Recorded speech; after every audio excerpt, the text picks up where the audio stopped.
What do you think about all the ancient pre-orders? Are you still going to like honor those? I have a pre-order myself.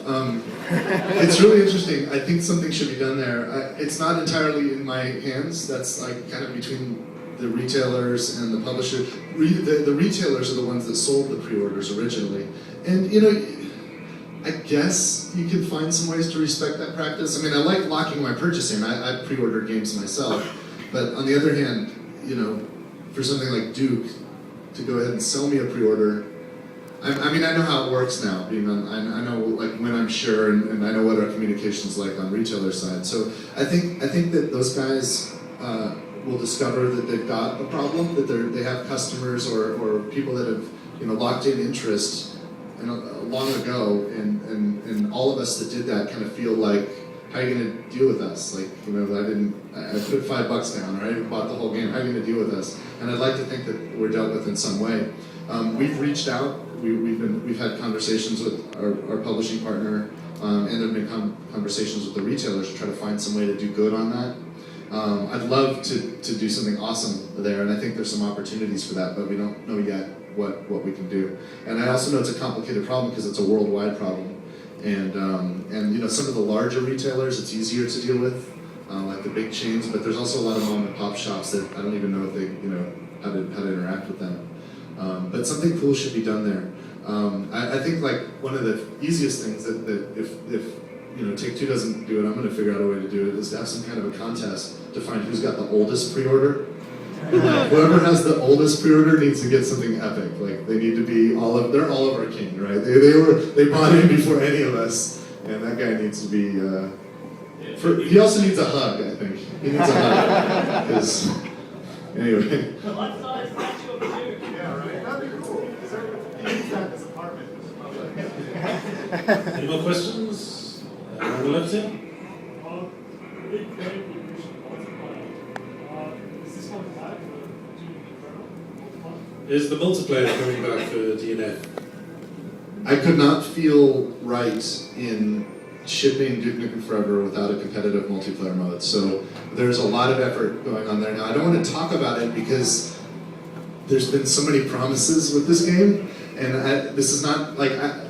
Half you guys probably don't even believe half of what I've been saying anyway, because it's like you can't believe anything anyone says about Duke. You just got to see it for yourself. So soon we're going to find a way to let multiplayer get out. We'll either do a press tour with the journalists, or we'll release some kind of stress test or something, some way where people can understand what's there.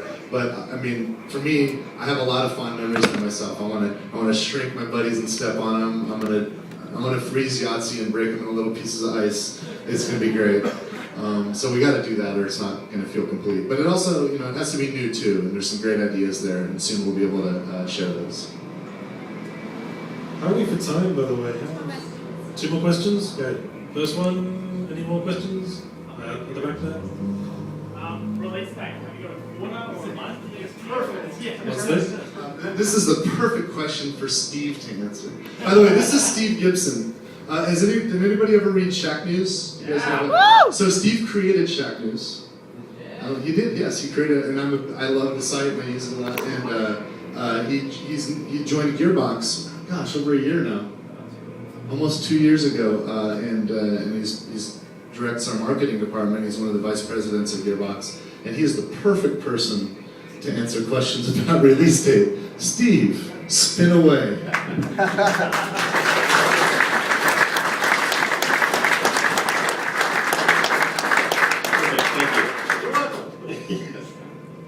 I love this question. So we've announced 2011. With this game, you don't announce shit unless you're sure. All right. So Are we sure 2011? we're fucking sure. As far as exactly when, I mean, we've got it narrowed down to a little bit of a window.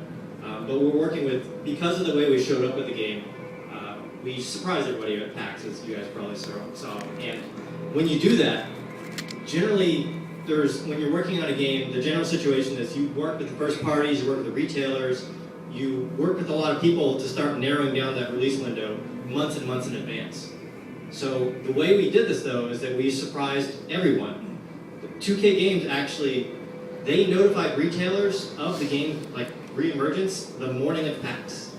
Nobody knew before that. But the deal with that is that, okay, now we've got to sort out when it's coming out. We know that we're getting there. The game is playable front to back. It is content complete, if you want to call it that. We're just doing bug fixing, polishing, memory management, all those kind of things. So you can imagine, I'll commit to before Christmas. There you go. But you can imagine it's going to be in 2011, and the moment that we have things locked down with the retailers, we are going to announce it. We cannot wait to announce it. And the way it will happen is it's not going to be retailer updates their date. Like, you're not going to see on Amazon, like, oh, February 1st. Like, no. What's going to happen is that we will announce it, and everybody will know when that date comes. So one more question. Anybody there? What's the oldest part? Because Nukem forever changed it about 3 times. So, like, 12 years it's been in production, but what's the oldest part of the game? So what's the oldest remaining part of the game? Do you want to try this one too? You want me to do it? You worked on the game before, like. All right. We'd actually started Duke Forever before I left the studio in '97.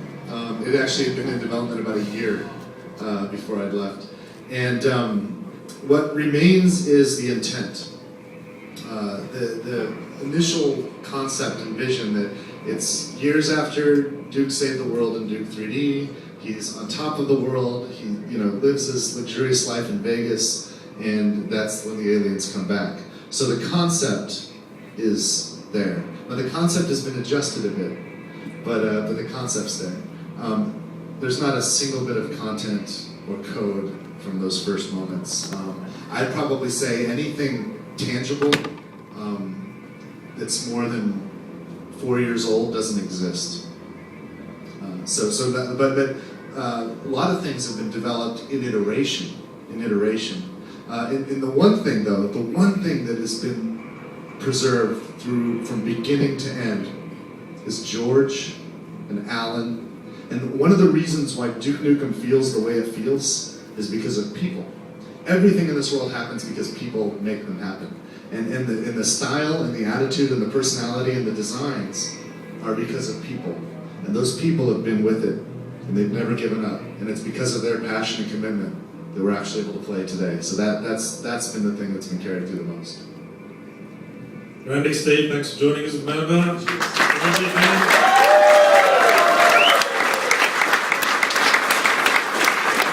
Randy and Steve will actually be staying here for about another half hour or so if you want to buy them a drink, ask about anything you want, please come up and do so. Enjoy the demo, enjoy the bar, thank you very much, and good evening.